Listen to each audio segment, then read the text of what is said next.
ঢাকার milestone school and কলেজে যে মর্মান্তিক দুর্ঘটনা ঘটেছে সেটি নিয়ে মূলত এটি আমার প্রথম ভিডিও। আমি খুবই দুঃখিত যে যখন এই দুর্ঘটনাটি ঘটল তখন থেকে আসলে আমি চেষ্টা করছিলাম বিষয়টি নিয়ে বক্তব্য দেওয়ার জন্য।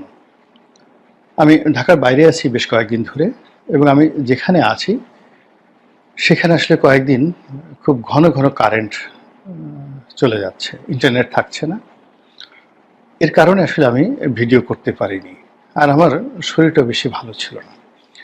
ফলে মাইলস্টোন কলেজের যে দুঃসহ বিয়োগাত্মক দুর্ঘটনা যে ঘটেছে, ইতিহাসের অন্যতম দুর্ঘটনা, সেটি নিয়ে যখন সারা বাংলাদেশ স্তব্ধ, তখন আমি আমার চ্যানেলে সেই গত 7-8 দিন আগে যে সকল ভিডিও আমি করে রেখেছিলাম পুরনো, সেই ভিডিওগুলো আমি আপলোড করেছি। এবং আপনারা জানেন যে এই চ্যানেলের একটা স্বাভাবিক গতি রয়েছে, ইউটিউব চ্যানেলগুলো সেখানে নিয়মিত ভিডিও দিতে হয়। আমি দৈনিক 3টি করে ভিডিও দেই, এবং এটার অ্যাগেনস্টে এটার একটা অ্যালগোরিদম চালু হয়ে গেছে আমার এই চ্যানেলটির। তো সেক্ষেত্রে আমি যদি সেই ভিডিওগুলো না দেই, তাহলে এই চ্যানেলটি পিছনে পড়ে যাবে, অ্যালগোরিদমের পিছনে পড়ে যাবে। এবং আবার সেই নতুন অ্যালগোরিদমে ফিরে আসা, এটা অনেক সময়, ধরুন একটা চ্যানেল 7 দিন সে পিছনে পড়ে গেল, ভিডিও দিল না, আবার নতুন করে তাকে লাইমলাইটে আসতে হইলে হয়তো তাকে 2-3 মাস আবার পরিশ্রম করতে হবে। এই জন্য যারা ইউটিউব চ্যানেল দেখেন বা যাকে বলা হয় যারা চালান, তারা এটা খুব ভালো করে, অনেকে জানেন অনেকে জানেন না, সেটা হলো এটা ধারাবাহিকতা বজায় রাখার জন্য নিয়মিত এখানে ভিডিও দিতে হয়। তো দৈনিক আমি যেমন 3টি ভিডিও দিই, সব ভিডিওর কোয়ালিটি ভালো হয় না, বা সকল ভিডিও প্রাসঙ্গিক হয় না। অনেকটা মনের বিরুদ্ধে, ইচ্ছার বিরুদ্ধে অনেক কথা বলতে হয় শুধুমাত্র এই চ্যানেলটিকে চালু রাখার জন্য। এখন আপনারা হয়তো বলতে পারেন যে আপনার তো টেলিভিশন টক শোতে আপনি যান নিয়মিত, তারপর আপনার রাজনীতি আছে, ব্যবসা বাণিজ্য আছে, আপনার এই সমস্ত ইউটিউবিং করার দরকারটা কি? বাস্তবতা হলো যে গত 6 বছর ধরে আমি এই ইউটিউব চ্যানেলটা ধীরে ধীরে গড়ে তুলেছি, এবং শেখ হাসিনার জমানাতে যদি আমার এই ইউটিউব চ্যানেলটা না থাকতো, বিশ্বাস করেন তারা আমাকে কিন্তু গুম করে ফেলতো। কাজেই এই যে সামাজিক মাধ্যমটি, এটি আমার রাজনীতিতে, আমার অস্তিত্বে, আমার বেঁচে থাকার জন্যে, এবং জনগণের সঙ্গে আমার যে সম্পৃক্ততা, এই জন্য আমাকে যে সাহায্য করেছে, সহযোগিতা করেছে, এই কারণে অনেক সময় আমার মনের বিরুদ্ধে অনেক ভিডিও করি বা ভিডিও আপলোড করি, যেগুলো ধারাবাহিকতার জন্য। কেননা প্রতিদিন 3টি ভিডিও করাটা আসলে শোভনীয় নয়, আমার কাছে ভালো মনে হয় না, আমার কষ্ট হয় খুব, তারপরে এই কাজটা করি। এবং যেহেতু আগে প্রথমে একটা ভিডিও করতাম, তারপরে 2টো ভিডিও, কিন্তু গত জুলাই মাসে, মানে 2024 সালের জুলাই মাসে যখন দেশের অবস্থা খুব উত্তাল, মানুষ চাচ্ছিল যে আমি আরও 8টা-10টা ভিডিও করি, কিন্তু আমি তখন 3টে করেছি। কেননা যদি ওই 8টা-10টা একবার উঠে যাই, তখন আবার যদি আমি 8-10 থেকে নামতে থাকি, তাহলে এই চ্যানেলের অ্যালগোরিদম কমে যায়। তো এই কারণে যে লম্বা বিবৃতি দিলাম, এই কারণে যে মাইলস্টোন এই কলেজের যে দুর্ঘটনা, এটি নিয়ে দেরি হয়ে গেল আমার আপনাদের সামনে আসতে। আপনারা সবাই ক্ষমা সুন্দর দৃষ্টিতে দেখবেন। আমার একটা সংবেদনশীল মন রয়েছে, আমি একজন পিতা, আমার 3টে সন্তান রয়েছে যারা সবাই বড় হয়ে গেছে। তো যারা ওখানে আহত হয়েছে, নিহত হয়েছেন, তারা আমার সন্তানের চেয়ে খুবই ছোট। আমার একেবারে ছোট সন্তানটি বিশ্ববিদ্যালয়ে পড়ে, বড় ছেলেটি পিএইচডি করছে, পুত্রবধূ সেও পিএইচডি করছেন। তারা একজন কম্পিউটার সায়েন্সে আর একজন ডাক্তারিতে দেশের বাইরে পড়াশোনা করছেন। মেয়ের জামাই, তারাও খুব ভালো অবস্থানের মধ্যে আছেন। একেবারে ছোট ছেলেটিও সে বিশ্ববিদ্যালয়ের ছাত্র। তো সেই দিক থেকে আমি এই যে যাকে বলা হয় মাইলস্টোন কলেজের যে দুর্ঘটনা বা ট্র্যাজেডি ঘটেছে, সেখানে যারা আহত হয়েছে, নিহত হয়েছেন, আমাকে আসলে আমার ছেলেমেয়েরা যখন 1, 2, 3, 4, 5 সেখানে পড়তেন, তাদের সঙ্গে যখন আমার একটা হৃদ্যতাপূর্ণ সম্পর্ক ছিল, রোজ আমি স্কুলে নিয়ে যেতাম, স্কুল থেকে নিয়ে আসতাম, আমাদের মধ্যে ভাব বিনিময় হতো, কথাবার্তা হতো, কত রকম খুনসুটি হতো, সেই স্মৃতিগুলো আমার কাছে সামনে চলে এসেছে। এবং আমি ভেবেছি যে আজ যদি আমার মেয়ে বা আমার সন্তান ওখানে পড়াশোনা করতো, তাহলে তাদের যদি এরকম দুর্ঘটনা ঘটতো, তাহলে আমার কি হতো। ফলে কি হলো, যারা হারিয়েছেন তাদের মতো আমি বেদনা হতে পারবো না, কিন্তু যে দৃশ্য আমি দেখেছি, আমার হৃদয় মন ভেঙে গেছে, আমার মাথার উপরে রীতিমতো বাজ পড়েছে।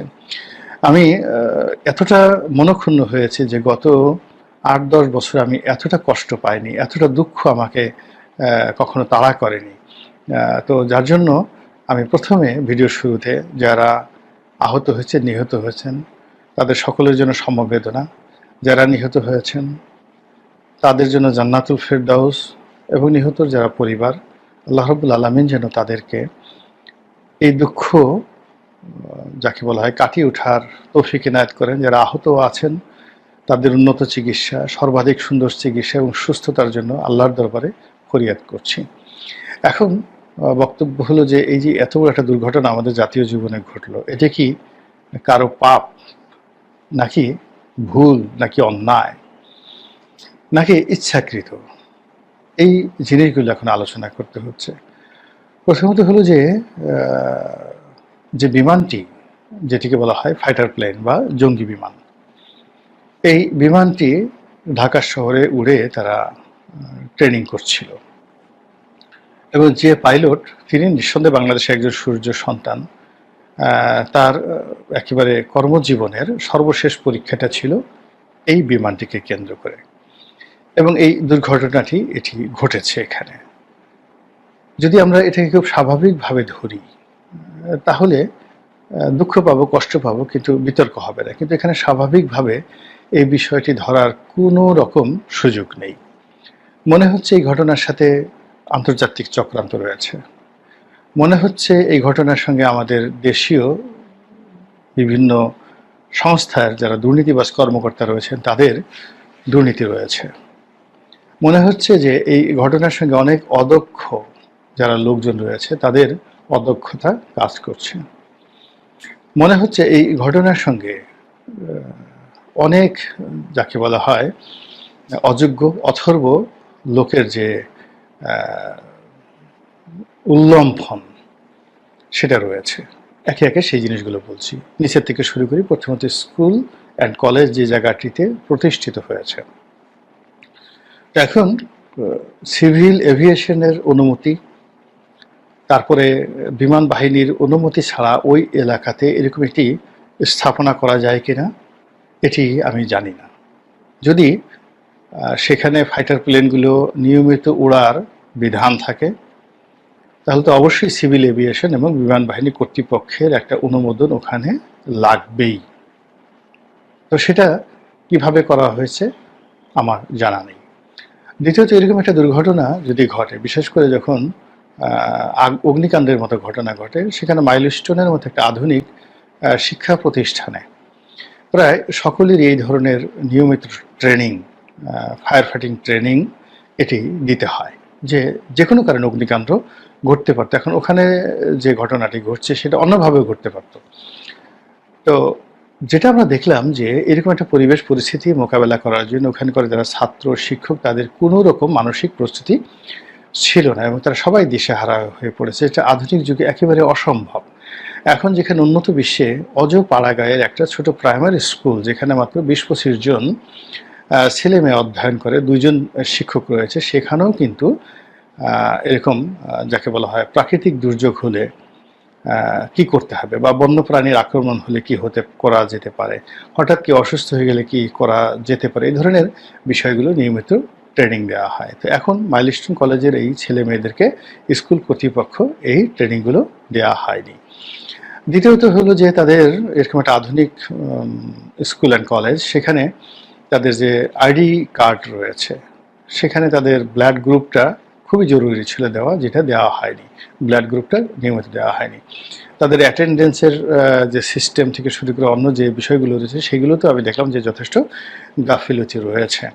এবং এখানে তাদের অনেকগুলো বাস রয়েছে, গাড়ি রয়েছে ছেলে মেয়েদের আনা নেওয়ার জন্য, কিন্তু তাদের ওরকম পর্যাপ্ত অ্যাম্বুলেন্স বা মেডিকেল সেবা তার কোনো নজির কিন্তু আমরা দেখিনি। ফলে এখানে যে হতাহতের যে ঘটনা, সেই ঘটনায় যদি তাদের পূর্ব প্রস্তুতি থাকতো তাহলে ঘটনা আরও কম হতো।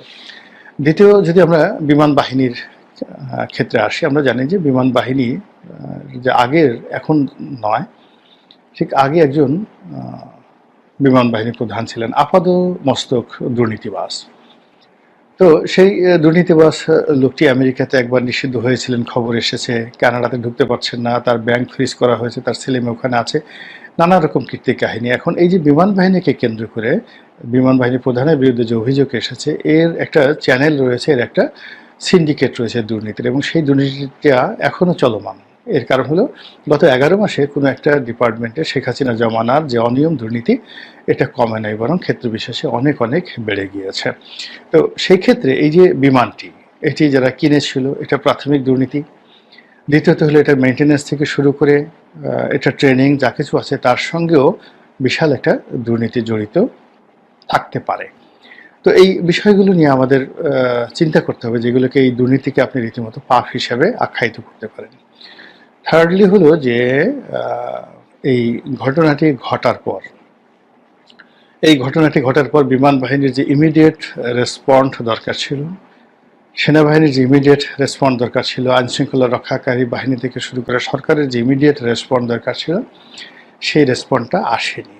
ফলে সারা দেশের মানুষ আহত, ব্যথিত, এবং আমার কাছে মনে হচ্ছে কেবলমাত্র ঢাকা বার্ন ইনস্টিটিউট, যেটি শেখ হাসিনার জমানাতে প্রতিষ্ঠিত হয়েছিল, ওই সময়টিতে যখন আন্দোলনের নামে জ্বালাও পোড়াও খুব তীব্র আকার ধারণ করলো এবং প্রচুর মানুষ অগ্নিদগ্ধ হতে শুরু করলো, হাজার হাজার মানুষ অগ্নিদগ্ধ, এদেরকে চিকিৎসা দেওয়ার জন্য সেই যে সাবেক ফ্যাসিস্ট সরকার শেখ হাসিনা, তিনি এই তার নিজের নামে শেখ হাসিনা বার্ন ইনস্টিটিউট নামে একটা এশিয়ার বৃহত্তম হতে পারে অথবা খুব নাম করা এত বড় ইনস্টিটিউট এশিয়াতে আছে বলে আমার জানা নেই।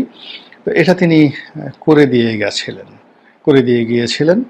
তো সেই ইনস্টিটিউটটির এখন যারা কর্তা ব্যক্তি রয়েছেন, তারা এই পরিস্থিতির ভয়াবহতা আন্দাজ করতে পেরেছিলেন। ফলে একমাত্র এই প্রতিষ্ঠানটি দেখা গেল যে সমস্ত রুগীদেরকে সেবা দেওয়া, তাদেরকে ভর্তি করানোর ক্ষেত্রে যে করিতকর্ম তারা দেখিয়েছেন এবং এখন পর্যন্ত দেখিয়েছেন, প্রশংসা যদি কাউকে করতে হয় তাহলে এই বার্ন ইনস্টিটিউটের এখন যিনি পরিচালক রয়েছেন এবং তার যারা সহকর্মী রয়েছেন, তাদেরকেই দিতে হবে। এর বাইরে বাকি যারা আছেন প্রায় মোরলে সবাই এরর করেছেন, ভুল করেছেন, আবার অনেকে পাপ করেছেন। সবচেয়ে ভয়াবহ যে বিষয়টি হলো, এই ঘটনার সঙ্গে কোনো আন্তর্জাতিক চক্রান্ত রয়েছে কিনা। সেটা পশ্চিমাদের হতে পারে, সেটা ভারতের হতে পারে, পাকিস্তানের হতে পারে, বাংলাদেশকে অস্থিতিশীল করার জন্য, এমনকি অন্য কোনো রাষ্ট্রেরও হতে পারে। এর কারণ হলো এর সাথে অনেক কিছু জড়িত। যে বিমানটি দুর্ঘটনা কবলিত হলো, এই বিমানটি কোন দেশের তৈরি, এই বিমানকে যাকে বলা হয় আন্তর্জাতিক বাজারে এটিকে একটি ত্রুটিযুক্ত বিমান হিসেবে আখ্যায়িত করার জন্য এই ঘটনা ঘটানো হতে পারে।